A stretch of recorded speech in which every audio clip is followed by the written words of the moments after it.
গ্ৰাম্য অৰ্থনীতিৰ ওপৰত যদি বিশেষ কিবা শুদ্ধ ৰূপত আৰু খুব সাৱলীলভাৱে সুন্দৰভাৱে উপস্থাপন কৰা কোনোবা সাংবাদিক আছে আমাৰ কাকতৰ লগত জড়িত, তেতিয়াহ'লে সেইজন হৈছে একমাত্ৰ কণেকেশ্বৰ বৰুৱা।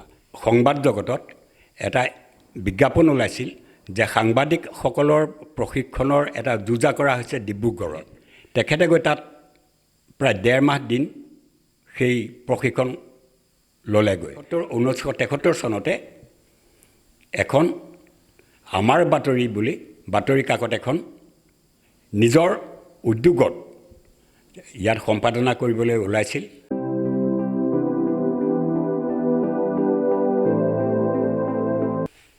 নমস্কাৰ। আজি গহপুৰৰ সংবাদ জগতৰ পিতামহস্বৰূপ কণকেশ্বৰ বৰুৱাদেৱৰ জন্মদিন। আজি এই তেখেতৰ জন্মদিনতেই তেখেতৰ জন্মভূমিত আমি উপস্থিত হৈছোঁহি। কণকেশ্বৰ বৰুৱা এগৰাকী সাংবাদিক হোৱাৰ লগতে এই অঞ্চলটোৰ সমাজ সেৱা, শিক্ষা, সাংস্কৃতিক সকলো দিশতে তেওঁৰ অৰিহণা অতুলনীয় আছিল। তেখেত একাধাৰে সাংবাদিক, লেখক আৰু এগৰাকী অঞ্চলটোৰ সচেতন ব্যক্তি আছিল। তেখেতে মহাজাতি কাকতৰ উপসম্পাদক, নলখিমী কাকতৰ উপসম্পাদক উপৰিও তেখেতে 1973 চনত নিজাববীয়াকৈ এখন এই গহপুৰৰ পৰা কাকত উলিয়াইছিল, আমাৰ বাতৰি বুলি এখন কাকত উলিয়াইছিল, যিখন এতিয়া অধুনালুপ্ত। সেইগৰাকী স্মৰণীয় ব্যক্তিৰ আজি আমি শ্ৰৱণ কৰিবলৈ পাই আমি সুখী হৈছোঁ। তেখেতৰ জন্মভূমিৰ, তেখেতৰ আমাৰ গ্ৰাম্যাঞ্চলৰ গাঁৱত আমি উপস্থিত হৈ তেখেতৰ ভাতৃপ্ৰতিম আমাৰ ভূমিধৰ কোঁৱৰদেৱৰ কাষ চাপিছোঁ। ভূমিধৰ কোঁৱৰ এই অঞ্চলটোৰ এগৰাকী সাংস্কৃতিক কৰ্মী, অৱসৰপ্ৰাপ্ত শিক্ষক, সাহিত্য সংস্কৃতিৰ লগত জড়িত এগৰাকী সচেতন ব্যক্তি। প্ৰথমেই তেখেতক আমি স্বাগতম জনাইছোঁ। নমস্কাৰ। হয়, আমি কণকেশ্বৰ বৰুৱাদেৱক যিদৰে জানো, আমি আঁতৰৰ পৰা পাইছিলোঁ, আমি শেষ অৱস্থাত পাইছিলোঁ তেওঁক, কিন্তু আপুনি একেবাৰে ওতঃপ্ৰোতভাৱে জড়িত হৈ আছিল তেওঁৰ লগত। তেওঁ সেই সাহিত্য সভাৰ, তেওঁ সমাজৰ বিভিন্ন অনুষ্ঠানৰ লগত জড়িত আছিল। আপুনি একেলগে আছিলে, একেলগে কাম কৰিছিলে তেওঁৰ সৈতে।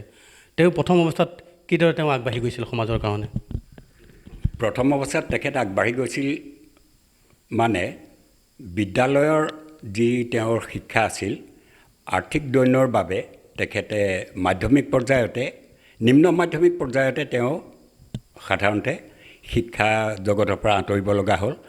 ইতিমধ্যে অসমৰ সংবাদ জগতত এটা বিজ্ঞাপন ওলাইছিল যে সাংবাদিকসকলৰ প্ৰশিক্ষণৰ এটা যোজা কৰা হৈছে ডিব্ৰুগড়ত। গতিকে ডিব্ৰুগড়লৈ তেখেত ইয়াৰ পৰা গৈছিল। সেই সময়ত গ্ৰাম্য অঞ্চলত সাধাৰণতে অৰ্থনৈতিক দৈন্য বহুত বেছি আছিল। আনহাতে তেখেতে যাবৰ কাৰণে কাপোৰ সঁজুলি গোটাব পৰা নাই।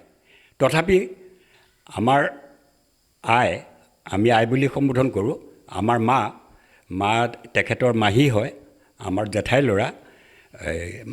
আমাৰ আইৰ ওচৰত সুধিলেহি যে মাহী মই এনেকৈ তেনেকৈ হৈছে, মই যাব লাগে।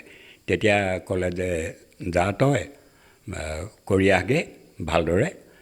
যি 2 পইচা অৰ্থ সহায় কৰিলে। তেখেতে গৈ তাত প্ৰায় 1.5 মাহ দিন সেই প্ৰশিক্ষণ ল'লেগৈ। লৈ আহি ইয়াত এই অঞ্চলত সংবাদৰ যিটো স্থানীয় সংবাদদাতা, সেই স্থানীয় সংবাদদাতা হিচাপে অঞ্চলৰ বিভিন্ন বা বাতৰি তেওঁ বাতৰি কাকতলৈ পৰিৱেশন কৰিবলৈ আৰম্ভ কৰিলে। কেৱল সেয়াই নহয়, বাতৰি কাকতৰ লগত তাত সংবাদ যুগনীয়া হিচাপেই নহয়, বৰঞ্চ বিপুল কুমাৰ দিহিঙীয়া ডাঙৰীয়াই ইতিমধ্যে কৈছে যে তেখেতে 1973 চনতে এখন আমাৰ বাতৰি বুলি বাতৰি কাকত এখন নিজৰ উদ্যোগত ইয়াত সম্পাদনা কৰিবলৈ ওলাইছিল। আৰু সেই তাৰ অনুমতি বিচাৰিবলৈ যাওঁতে গোলোক কাকতি বোধ কৰোঁ, তেখেতে কোৱা মতে তেখেতে কণকেশ্বৰ বৰুৱাদেৱক, তেখেতৰ মুখৰ ভাষাৰে আমি কৈছোঁ, সেই সময়ত তেখেতে এখেতৰ মূৰৰ পৰা ভৰিলৈকে চাই কৈছিল, বহুত সময় নীৰৱ হৈ থাকি ক'লে, তুমিতো ইতিহাস ৰচনা কৰিবলৈ গৈছা ডেকা ল'ৰা। বোলে এওঁ বোলে অকণমান চমক খাই গ'ল। বোলে কিয় ক'লে আপুনিনো? বোলে দৰং জিলাৰ বিশেষকৈ বৰ্তমানৰ শোণিতপুৰ জিলাৰ পূব প্ৰান্তত এখন বাতৰি কাকত উলিয়াবলৈ গৈছা, এয়াইতো তোমাৰ প্ৰথম প্ৰয়াস এইখন জিলাত। গতিকে সেই কথাষাৰ কৈছিল বুলি এখেতে কোৱা আমাৰ মনত আছে। কিন্তু সেই বাতৰিখনৰ এটা কথা হ'ল যে তাত তেখেতৰ সহযোগী হিচাপে আছিলে আমাৰ গাঁৱৰে শ্ৰদ্ধেয় শ্ৰীযুত ধৰ্মেশ্বৰ বৰা। সেইখনো 1975 চনত যেতিয়া জৰুৰীকালীন অৱস্থা আহিল, সেই জৰুৰীকালীন অৱস্থাত যিটো সময়ত সাংবাদিকসকলক কাৰাগাৰলৈ প্ৰেৰণ কৰিছিল, সেই সময়ৰ তদানীন্তন চৰকাৰে সেই সময়তে এখেতৰ বাতৰিখনত বিভিন্ন চেঞ্চৰ কৰিবলৈ আৰম্ভ কৰি দিলে। গতিকে কোনো এটা বাতৰিয়ে তেওঁ নিষ্ঠাৰে পৰিৱেশন কৰিবলৈ সুবিধা নোপোৱা হ'ল। প্ৰত্যেকটোতে কেৱল মাত্ৰ সেই চেঞ্চৰ বৰ্ডৰ কেঁচি লাগিবলৈ লোৱাৰ লগে লগে এটা সময়ত বিভিন্ন কাৰণত বাতৰি কাকতখন হৈ নুঠিলগৈ। এতিয়া বাতৰি কাকতৰ লগত জড়িত হোৱাৰ সময়তে ইতিমধ্যে বিপুল কুমাৰ ডাঙৰীয়াই কৈছে যে মহাজাতিক কাকতৰ তেখেত আপুনি কি কৈছিল উপ সম্পাদক আছিল। মহাজাতিক কাকতখন হৈছিল একালৰ সাংসদ, তেজপুৰ সমষ্টিৰ সাংসদ পূৰ্ণ নাৰায়ণ সিংহৰ তত্বাৱধানত তেখেতৰ যিটো পৰিৱেশিত হোৱা এখন কাকত সাপ্তাহিক আছিল। গতিকে সাপ্তাহিক কাকতখন তাত তেখেতে কিন্তু এটা কথা কৈছিল যে গ্ৰাম্য অৰ্থনীতিৰ ওপৰত যদি বিশেষ কিবা শুদ্ধ ৰূপত আৰু খুব সাৱলীলভাৱে সুন্দৰভাৱে উপস্থাপন কৰা কোনোবা সাংবাদিক আছে আমাৰ কাকতৰ লগত জড়িত, তেতিয়াহ'লে সেইজন হৈছে একমাত্ৰ কনকেশ্বৰ বৰুৱা। কেৱল সেয়ে নহয়, গ্ৰাম্য অৰ্থনীতিৰ ওপৰতে নহয়, তেখেতে গ্ৰাম্য যিখিনি জীৱনৰ আৰু গ্ৰাম্য সংস্কৃতিৰ ওপৰত তেখেতে যিখিনি ইয়াত অৰিহণা দি থৈ গ'ল, সেইখিনি আমাৰ গাঁওখনে তেখেতক পাহৰিব নোৱাৰে। আমাৰ গাঁওখনৰ এজন বাটকটীয়া বুলি ক'ব লাগিব। তেখেতৰ নেতৃত্বতে বিহু সেই সময়ত মঞ্চ বিহু প্ৰায় মঞ্চ নহয় মুকলি বিহু প্ৰতিযোগিতা আৰম্ভ হৈছিল। 1978 চনতে আমিও গৈছিলোঁ। সেই সময়ৰ লাচিত নগৰত সদৌ অসম ভিত্তিত যি মুকলি বিহু প্ৰতিযোগিতা হৈছিল, তাত প্ৰয়াত অনাতাঁৰ শিল্পী দিলীপ গগৈৰ লগত সমানে প্ৰতিদ্বন্দ্বিতা কৰি আমাৰ দল তাত বিজয়ী হৈ আহিছিল। তাত আমিও নিচেই সৰু ল'ৰা, ঠিক আমাৰ 18 বছৰমান হৈছিল। তাতো কিন্তু নাচনী হিচাপে বিহুৱা হিচাপে আমি তাত অংশগ্ৰহণ কৰিছিলোঁ। আৰু কেৱল সেয়ে নহয়, তেখেতে গাঁওখনৰ উন্নতিৰ হকে আমাৰ ইতিমধ্যে মাননীয় ৰমেন বৰা ডাঙৰীয়ায়ো উল্লেখ কৰিছে যে ইয়াত আদৰ্শ গাঁও উন্নয়ন সমিতি প্ৰতিষ্ঠা কৰিছিল। গতিকে সেই আদৰ্শ গাঁও উন্নয়ন সমিতি প্ৰতিষ্ঠা বোধ কৰোঁ 1974 চনত হৈছিল। তেতিয়া ইয়াত গাঁও উন্নয়ন সমিতিখন প্ৰতিষ্ঠা কৰাৰ পিছতে 1975-76 ইমানত হৈছিল। তেতিয়া ইয়াত আহি অসমৰ ভিতৰত প্ৰথম বোধ কৰোঁ এলিমিনেটেৰী যিটো প্ৰজেক্ট, এই যে বালি ফিল্টাৰ মানে কংক্ৰিটে এটা চৌবাচা বনাই লৈ দামকলবিলাক তাৰ তলত শিলগুটি ওপৰত বালি দি আইৰণ এলিমেণ্টেৰী যিটো বুলি কোৱা হয়, আইৰণটো এলিমিনেট কৰাৰ কাৰণে। গতিকে সেইটো আমাৰ সহজ সৰল গাঁৱলীয়া ভাষাত পানী ফিল্টাৰ বুলি কয়। অসমৰ ভিতৰত প্ৰথম ইয়াতে পৰীক্ষামূলকভাৱে কৰিছিল বুলি তেখেতে আমাক জানিবলৈ দিছিল। গতিকে বিশুদ্ধ খোৱা পানী যোগানৰ ক্ষেত্ৰত তেখেত তেতিয়াৰ পৰাই সজাগ আছিল। গাঁৱৰ পুখুৰীবিলাক আমি তেতিয়া গাঁৱৰ স্বেচ্ছাসেৱক হিচাপে কাম কৰিছিলোঁ। পুখুৰীবিলাকত আমাক নমাই প্ৰত্যেকটো পুখুৰী চফা কৰোৱাইছিল। গাঁৱৰ পদূলিবিলাক ধুনীয়াকৈ উঠাই, ইয়াতোতো চৰকাৰে আজি এইখিনিতে ক'ব লাগিব পৰিতাপৰ বিষয় যে ককিলাগুৰি গাঁওখনত আজিলৈকে চৰকাৰৰ দৃষ্টিত বিশেষ এটা আজি ৰমেন বৰা ডাঙৰীয়া বা বিপুল কুমাৰ দিহিঙীয়া যিটো ৰাস্তাৰে সোমাই আহিছে, ককিলাগুৰি এটা বিশেষ পথ, নামঘৰ সংযোগী পথ। এই পথটো আজিলৈকে অসমৰ ক'তো নাই য'ত চেন গ্ৰেভেল পৰা নাই বা খাপৰি ইটা লগোৱা নাই। কিন্তু একমাত্ৰ এটাই ৰাস্তা, সেইটো হৈছে ককিলাগুৰি এই পথটো। কি কাৰণত চৰকাৰৰ দৃষ্টিত পৰা নাই আমি আজিলৈকে নাজানো। কিন্তু সেই সময়তে তেখেতে গাঁও উন্নয়ন সমিতি যেতিয়া প্ৰতিষ্ঠা কৰিছিল তেতিয়া গাঁৱৰ ৰাস্তা পদূলিবিলাকত আমি প্ৰত্যেকতে হাবি কাটি নতুনকৈ মাটি এচপৰা দি এইবিলাক ৰাস্তাবোৰ ওখ কৰি একেবাৰে সন্ধ্যা সময়ত দা কোৰ হাততে কাষতে ৰাখি লৈ ঠিক যিদৰে পৰিৱেশন কৰিব লাগে তেনেদৰে আমি জাতীয় সংগীত পৰিৱেশন কৰি আমি কাম সামৰিছিলোঁ। সেয়া হৈ উঠিছিল তেখেতৰ নেতৃত্বতে। ঠিক তেনেদৰে গাঁওখনত সাংস্কৃতিক দিশত ইয়াত আধুনিক যিখিনি বাদ্যযন্ত্ৰ পাতি আছিলে গীটাৰ, মেণ্ডলিন, ভায়লিন, হাৰমনিয়াম, ঠিক তেনেদৰে ত্ৰিপুল, এই গোটেইবিলাক যোগান ধৰি গাঁওখনক সাংস্কৃতিক দিশত আগবঢ়াবলৈ যত্ন কৰিছিল।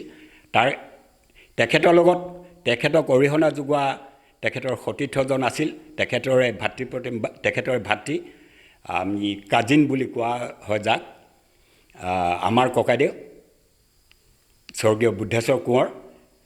তেখেতেও বিভিন্ন ভ্ৰাম্যমান জগতৰ শিল্পী হিচাপে তেখেতে নিজে স্বয়ং বিষ্ণুৰাভাৰ ওচৰত শংকৰ সংগম নাট্য গোষ্ঠীত নৃত্যৰ প্ৰশিক্ষণ লৈ ইয়াত আহি আৰু সংগীতৰ প্ৰশিক্ষণ লৈ আমাৰ গাঁও অঞ্চলত ইয়াত আহি আমাৰ সংস্কৃতিৰ ক্ষেত্ৰত এই কনকেশ্বৰ বৰুৱাৰ নেতৃত্বতে আমাৰ এই অঞ্চলটো আগবঢ়াই নিছিল। এইখিনিতে উল্লেখ কৰিব লাগিব যে 1978 চনতে সেই সময়ত অসমৰ কথা নাজানো, অবিভক্ত দৰং জিলা কিংবা সেই কথাও নাজানো, কিন্তু শোণিতপুৰৰ ভিতৰত অন্য ক'ৰবাত হৈছিলে নাই নাজানো, কিন্তু প্ৰথম কলাগুৰু দিৱস ককিলাগুৰি যুৱ সংঘৰ নেতৃত্বত সৌজন্যত তাত আমি সম্পাদক আছিলোঁ, তপন বৰুৱা আছিল সভাপতি। আমি কিন্তু প্ৰথম কলাগুৰু দিৱস উদযাপন কৰিছোঁ। তাত আমি বাছি এখন নাটক মঞ্চস্থ কৰিছিলোঁ। সেইখন হৈছে নটসূৰ্য ফণী শৰ্মা দেৱৰ, বিষ্ণুৰাভাৰে সতীৰ্থ ফণী শৰ্মা দেৱৰ চিৰাজ নাটকখন। আৰু তাত স্বৰ্গীয় বুদ্ধেশ্বৰ কোঁৱৰদেৱে নৃত্যাংশত তেখেতে সুন্দৰকৈ আমাক শিকাই বুজাই লৈ সুন্দৰ নৃত্য পৰিৱেশন কৰি এই গাঁওখন সাংস্কৃতিক দিশত আৰু অলপ আগবঢ়াই নিলে। এতিয়া আমি 1950 চনৰ আজি এই দিনটোতেই সেইগৰাকী বৰেণ্য ব্যক্তি কনকেশ্বৰ বৰুৱাদেৱৰ জন্ম হৈছিল। ঠিক আজিৰ পৰা 6 বছৰ পূৰ্বে 2019 চনৰ 2 অক্টোবৰত তেখেতৰ আমাৰ পৰা বিদায় লৈছিল। সেইগৰাকী বৰেণ্য ব্যক্তিক আজি আমি স্মৰণ কৰিছোঁ। তেখেতৰ বহু কথা আপোনাৰ পৰা জানিব পাৰিছোঁ। বিশেষকৈ অসম সাহিত্য সভাৰ ককিলা শাখাৰ এইটো যেতিয়া আমাৰ শতদল হ'ল, এই শতদলৰ প্ৰতিষ্ঠাকালৰ তেওঁ এগৰাকী অন্যতম সদস্য আছিল। সেই বিষয়ে আপোনাৰ পৰা অকণমান জানিব বিচাৰিছোঁ। হয়, আপোনাক ধন্যবাদ জনাইছোঁ যে ককিলা যিটো শাখা সাহিত্য সভা, সেই ককিলা শাখা সাহিত্য সভাৰ প্ৰতিষ্ঠা কালত তেতিয়া সম্পাদক আছিলে, সভাপতি আছিলে প্ৰয়াত ঘনকান্ত বৰা ছাৰ, মানে ঘনকান্ত বৰাদেৱ, আৰু সম্পাদক আছিল প্ৰয়াত শিক্ষক তিলেশ্বৰ বৰুৱাদেৱ। কাৰ্যকৰী সভাপতি হিচাপে দুগৰাকী আছিল, এগৰাকী আছিল প্ৰয়াত ললিত চন্দ্ৰ শৰ্মাদেৱ, আৰু অন্যগৰাকী কাৰ্যকৰী সভাপতি আছিল বিশেষকৈ উপসভাপতি, বিশেষকৈ কাৰ্যকৰী সভাপতি আছিল প্ৰয়াত কনকেশ্বৰ বৰুৱাদেৱ। গতিকে এই সাহিত্যৰ ক্ষেত্ৰতো আগবঢ়াবলৈ এইসকলে যথেষ্ট চিন্তা চৰ্চা কৰি সাহিত্যৰ দিশত এই সামগ্ৰিকভাৱে ককিলা অঞ্চলটো আগবঢ়াই নিবলৈ যথেষ্ট প্ৰয়াস কৰিছিল। কেৱল সেয়ে নহয়, তিলেশ্বৰ বৰুৱা ডাঙৰীয়া আৰু কনকেশ্বৰ বৰুৱা ডাঙৰীয়াৰ নেতৃত্বতে ইয়াৰ স্বাস্থ্য যিটো সজাগতা, সেই সজাগতাত তেখেতলোকে বিশেষ মনোনিৱেশ কৰিছিল। এই দুগৰাকীৰ যুটীয়া প্ৰচেষ্টাতে ৰাতি মহৰ কামোৰ খাই স্মাৰক পত্ৰ দি আমনি লগাকৈ লিখি 12 বজালৈকে এইখিনি কৰি ককিলা যিটো উপস্বাস্থ্য কেন্দ্ৰ স্বাস্থ্যৰ, গতিকে সেই ককিলা স্বাস্থ্য উপস্বাস্থ্য কেন্দ্ৰটো ইয়াত আনিবলৈ তেখেতলোকে সমৰ্থ হৈছিল। গতিকে এই সকলোবিলাকৰ কাৰণে তেখেতলোক আমাৰ সদায় চিৰনমস্য হৈ থাকিব। এইখিনি আমি ককিলাবাসীয়ে সকলোৱে জনা খুবেই প্ৰয়োজন। এগৰাকী সংবাদ সেৱাৰ লগতে শিক্ষাৰ ক্ষেত্ৰতো তেওঁ জড়িত আছিল। ককিলা চাৰিআলি মধ্য ইংৰাজী বিদ্যালয়ৰ প্ৰতিষ্ঠাকালৰ তেওঁ এগৰাকী সভাপতি আছিল। ইয়াৰ উপৰিও তেওঁ কেইবাখনো বিদ্যালয়ৰ প্ৰতিষ্ঠাকালৰ লগত জড়িত আছিল। সেইগৰাকী মহান ব্যক্তিৰ আজি এই উপজা দিনত তেখেতৰ জীৱন কীৰ্তি সম্পৰ্কে আমি আলোচনা কৰিবলৈ আগবাঢ়ি আহিছোঁ, আলোচনা কৰি আছোঁ। প্ৰথমেই তেখেতৰ যিটো বাসগৃহ আমি প্ৰথম গৈছিলোঁ, বাসগৃহ তেওঁ দৈন্যতাৰে তেওঁ জীৱনটো অতিবাহিত কৰিছিল, জীৱন সংগ্ৰাম তেওঁ চলাই নিছিল। সেইগৰাকী মহান ব্যক্তিয়ে এই অঞ্চলটোৰ বাবে বহুখিনি উল্লেখযোগ্য কাম কৰি গৈছে। বিশেষকৈ বিদ্যালয় প্ৰতিষ্ঠা কৰাৰ ক্ষেত্ৰত, সাহিত্য সভাৰ ক্ষেত্ৰত তেওঁৰ অৱদান অতুলনীয়। বিশেষকৈ তেওঁৰ ইয়াৰ উপৰিও তেওঁৰ বিশেষ কিবা উল্লেখযোগ্য পদক্ষেপ লৈছিল নেকি? উল্লেখযোগ্য পদক্ষেপৰ ভিতৰত আপুনি যিটো উল্লেখ কৰিলে এতিয়া, বিশেষকৈ শিক্ষা জগতত ককিলা মধ্য ইংৰাজী বিদ্যালয়ৰ মানে ME স্কুলৰ তেখেত প্ৰতিষ্ঠাপক সভাপতি হোৱাৰ উপৰিও ডুবিয়া উচ্চতৰ মাধ্যমিক বিদ্যালয়ৰ প্ৰতিষ্ঠাপক সভাপতি প্ৰয়াত কনকেশ্বৰ বৰুৱা দেৱ। গতিকে ডুবিয়া উচ্চতৰ মাধ্যমিক বিদ্যালয় হৈছে এই গোটেই ডুবিয়া অঞ্চলৰ একমাত্ৰ শিক্ষা প্ৰতিষ্ঠান। তাৰ পৰৱৰ্তী সময়তহে ডুবিয়া গাৰ্লছ হাইস্কুল বা পূব ডুবিয়া হাইস্কুল এইসমূহ হৈছে। কিন্তু তাৰ আগমুহূৰ্তত উচ্চ শিক্ষাৰ এক অনুষ্ঠান হিচাপে ডুবিয়া উচ্চতৰ মাধ্যমিক বিদ্যালয়ৰ নাম উল্লেখ কৰিবই লাগিব। তাৰে প্ৰতিষ্ঠাপক সভাপতি আছিল মাননীয় কনকেশ্বৰ বৰুৱা ডাঙৰীয়া। তেওঁ আদৰ্শ গাঁৱৰ তেওঁ প্ৰতিষ্ঠাপক সম্পাদক আছিলে। সেইগৰাকী মহান ব্যক্তিৰ স্মৃতিত আমাৰ যিটো আপোনালোকৰ এই অঞ্চলৰ ৰাইজে বিশেষ কিবা পদক্ষেপ গ্ৰহণ কৰিছে নেকি?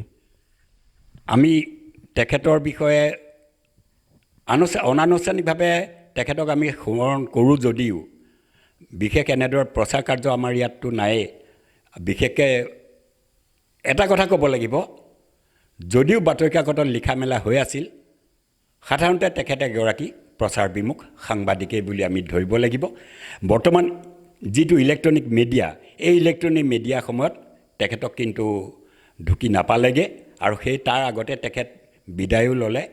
তাৰো আগতে এটা কথা আছিল যে আমি বিভিন্ন গ্ৰন্থ পঢ়োঁতে আমি গম পাইছোঁ, ভৰতৰ নাট্যশাস্ত্ৰ পঢ়োঁতেও গম পাইছিলোঁ যে এনেকুৱা কিছুমান দৃশ্য আছে যিবিলাক দৃশ্য সাধাৰণতে নাটকত উপস্থাপন কৰিব নালাগে, এনেদৰে নিষেধাজ্ঞা আছে। যিদৰে একেবাৰে অত্যন্ত মুমূৰ্ষু অৱস্থাৰ বাতৰি খুব প্ৰয়োজনৰ বাহিৰে তেখেতৰ আলোকচিত্ৰ প্ৰকাশ কৰিব নোৱাৰে আৰু যিকোনো কৰিবলৈ গ'লে তেখেতৰ অনুমতি ল'ব লাগে। কিন্তু এই ক্ষেত্ৰত দেখিলোঁ কোনোবা সাংবাদিকে তেখেতে ভিতৰত কেনেদৰে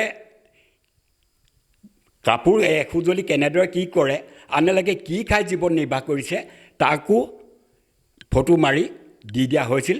সেইটো সাধাৰণতে ব্যক্তিগৰাকীক শ্ৰদ্ধা কৰিবলৈ গৈ তেখেতক অশ্ৰদ্ধা জনোৱাহে হ'ল।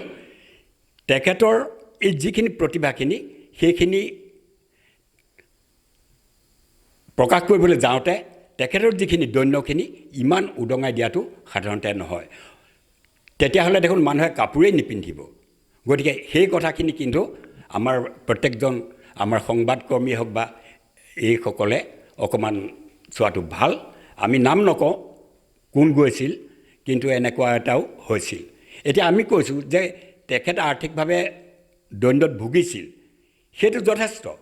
কিন্তু কিদৰে কি খাইছে কি নাই খোৱা সেইখিনিলৈকে কোৱাটো আমি নিবিচাৰোঁ সাধাৰণতে।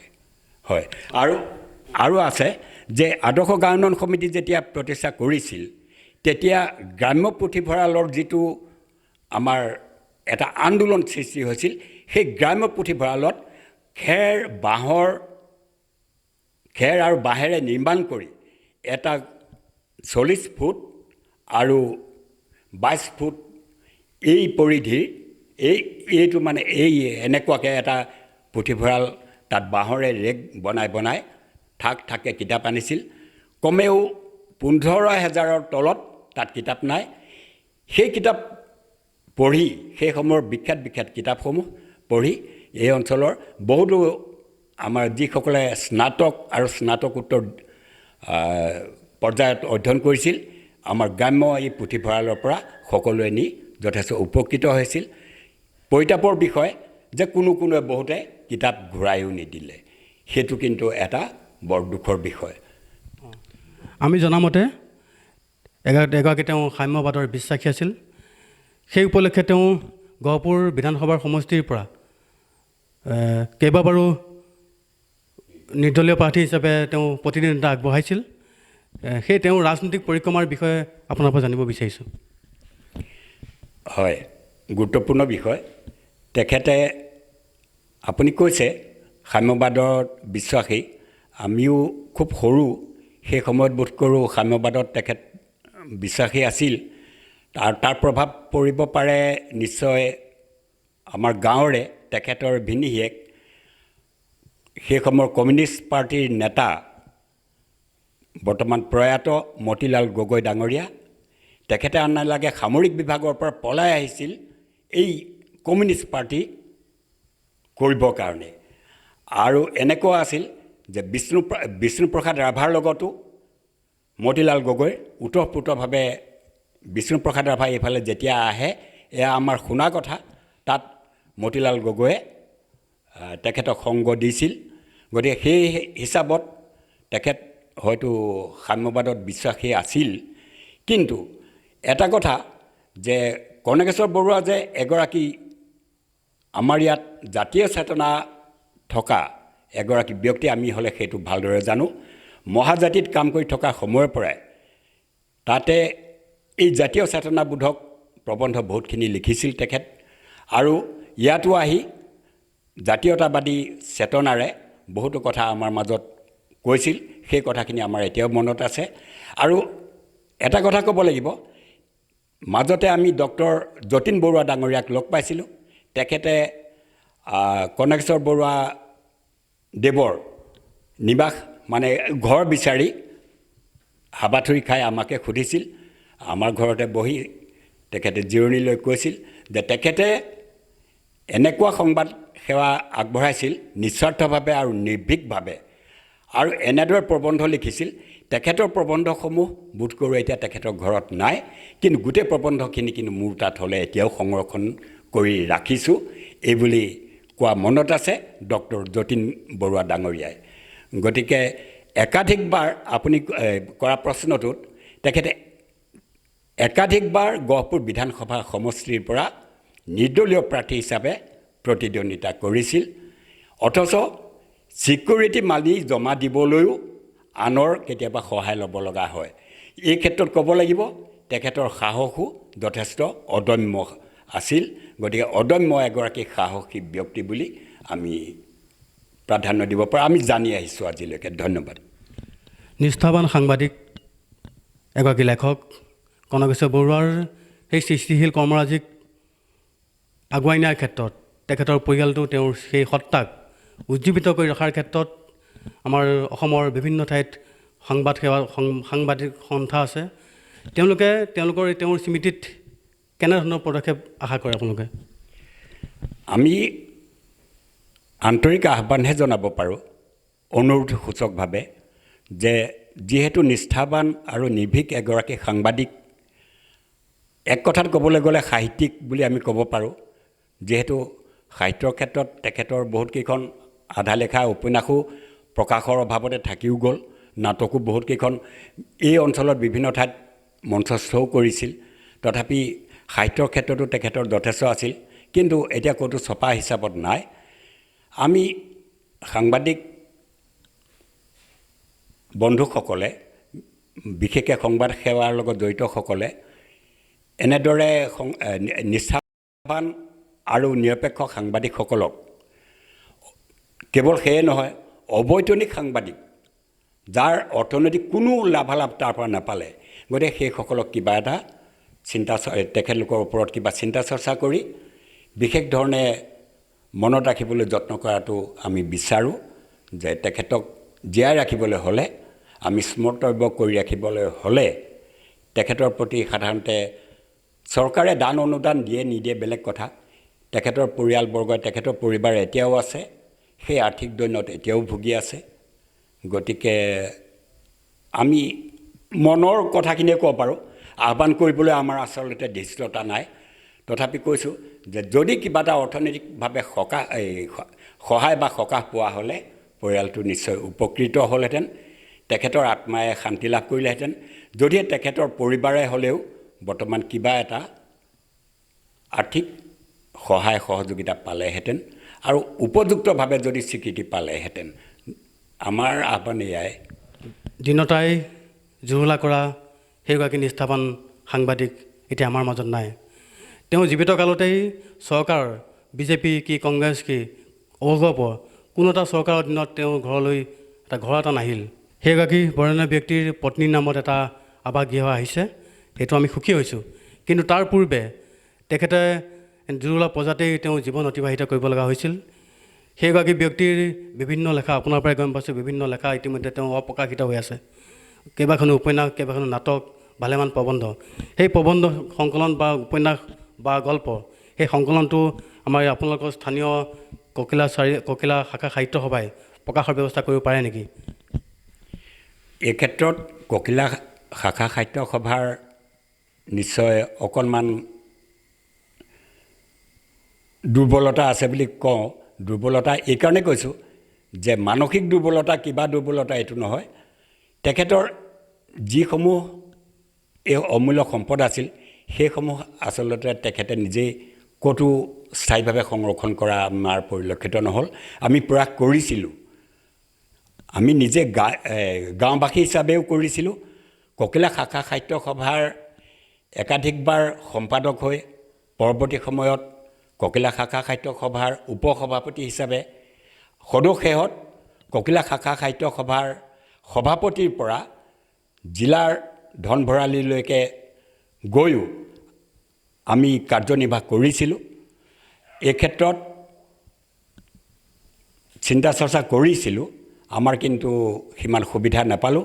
আমাৰ সদ্যহতে যিহেতু আপুনি কৈছে যে তেখেত উৰুষা পৰ্যায়তে থাকি গ'ল, গতিকে উৰুষা পৰ্যায়ত নিশ্চয় বৰষুণৰ পানীত সেইখিনি পচি গ'ল। আমাৰ হাতত এতিয়া সেই সম্বল নাই। যদি কোনোবা ডক্টৰ যতীন বৰুৱাৰ নিচিনা কোনোবা সদাশয় ব্যক্তিৰ হাতত যদি আমাৰ তেনেদৰে তেখেতৰ প্ৰবন্ধ পাতিসমূহ আমি পাওঁ, নিশ্চয় ককিলা শাখা সাহিত্য সভাই প্ৰকাশ কৰিবলৈ আমি প্ৰয়াস কৰিম। আৰু এই ক্ষেত্ৰত আমি তেখেতৰ যেতিয়া স্মৃতিচাৰণ সভা তেখেতৰ বিয়োগান্তৰ সময়ত অনুষ্ঠিত হৈছিল, তাতে তেখেতৰ অনুজ সতীৰ্থ এগৰাকী আহিছিল। তেখেত হৈছে অমিতাভ বৰুৱা ডাঙৰীয়া। তেখেতে যিখিনি কথা কৈছিল, তেখেতৰ পৰাও আমি আশা কৰিব পাৰোঁ কিবাকিবি হয়তো কিবা প্ৰবন্ধ পাতি বা লেখা মেলা হয়তো তেখেতৰ তাত সংগ্ৰহ হৈ আছে নেকি বুলি। কিন্তু ককিলা শাখা সাহিত্য সভাই বৰ্তমান নিজাববীয়াকৈ কৰিবলৈ কোনো সম্বল নাই। সেইগৰাকী নিষ্ঠাৱান সাংবাদিকৰ এই আজি উপজা দিনত আমি আজি স্মৰণ কৰিছোঁ। কিন্তু সেইগৰাকী বৰেণ্য ব্যক্তিৰ মৃত্যু তিথিত আমি অঞ্চলটোৰ লগতে সতীৰ্থ সাংবাদিকসকলে তেওঁক স্মৰণ কৰা দৰকাৰ। তেওঁ আদৰ্শৰে অনুপ্ৰাণিত হৈ সমাজৰ যি যোগাত্মক কথা, সেই যোগাত্মক কথাক আমি প্ৰতিফলিত কৰিব লাগে। সমস্যাসমূহ সমাধানৰ বাবে আমি আগবাঢ়ি যাব লাগে। তেওঁ আত্মাই সদ্গতি লাভ কৰক, তাৰ কামনাই আজি এই তেখেতৰ উপজা দিনৰ অনুষ্ঠানটি সামৰণি মাৰিছোঁ।